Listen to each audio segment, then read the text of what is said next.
para hindi siya ma-open mga idol, ganyan mga idol. Ikutin natin kahit anong numero ang nakalagay, hindi na yan matanggal mga idol. Hello, what's up mga idol? Sa hindi pa nakakaalam kung paano palitan ang 5 number combination sa bike lock na ganito mga idol. 5 number combination sa mga idol. Kasi pag bumili kayo ng bago mga idol, ang nakalagay dito mga idol is 00. Yun talaga ang naka-align mga idol. Ito po yung arrow mga idol. Ito po yung guide para sa alignment mga idol. So sa hindi pa nakakaalam kung paano palitan to, panoorin nyo to ang video mula umpisa hanggang matapos tayo para ituturo ko sa inyo mga idol step by step kung paano palitan sa mga paborito ng number mga idol sa ganitong klase na lock mga idol.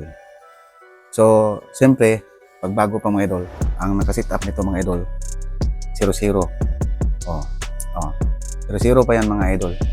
So ngayon palitan natin sa gusto nating number nga ipalit dito mga idol. Dalawang klase ito mga idol, mayroong 4 digit, mayroong 5 digit. So ang nabili ko mga idol 5 digit. So ngayon ito po yung ituturo ko sa inyo kung paano magpalit ng paborito nating number combination mga idol. So una, tanggalin muna natin ito mga idol. Tanggalin. Tapos ito po yung arrow mga idol. Ang una natin gawin mga idol para hindi kayo mahirapan, ito po yung mayroong nakalagay dito mga idol. Mayroong arrow sa lock mga idol. Ang una natin gawin mga idol, kung gusto natin palitan, ikutin natin to mga idol pakanan. Pakanan ang ikot mga idol. Subukan natin mga idol.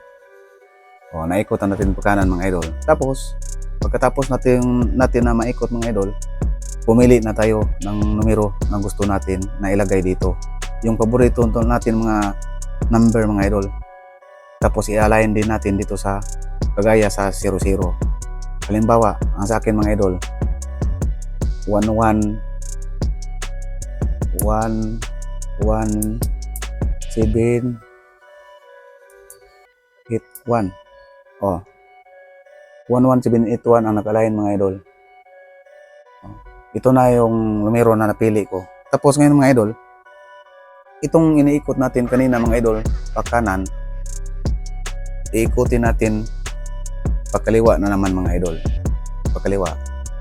Okay, naikutan natin pakaliwa mga idol. At ito yung number na napili natin. So, ipapasok natin mga idol kung pwede ba.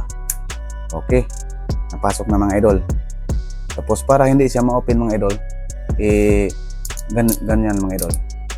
Ikutin natin kahit anong numero ang nakalagay, hindi na yan matanggal mga idol. Ngayon, ipapakita ko rin sa inyo mga idol kung talaga bang gumagana ang ginagawa natin. So ibabalik natin sa number combination na pinili natin. So balik natin mga idol.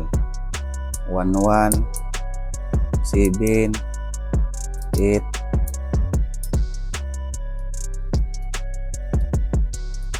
1. Nabalik na natin mga idol. Di ba? Natanggal mga idol. Okay, ito na yung bagong password natin mga idol. Ito na po yung bagong number combination sa bike lock natin mga idol. So ito po yung paboritong numero mga idol, kaya ito po yung inilagay ko.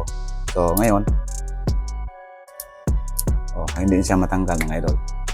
So napalitan na natin ang 5 number combination sa bike lock natin mga idol. So ganyan lang kadali mga idol. Pag hindi kayo alam, hindi pa kayo nakakaalam, sundin nyo, tingnan lang ito yung video na ito mga idol, panoorin nyo lang para malaman nyo kung paano palitan ang bike lock natin sa paborito natin ng mga number combination mga idol. Okay, maraming salamat mga idol. Sana nakatulong itong video na ito sa inyo at paki-like and share naman mga idol para marami din nga makaalam sa video na ginagawa natin ng mga idol. Okay, daghang salamat mga idol and God bless ating lahat. Babus!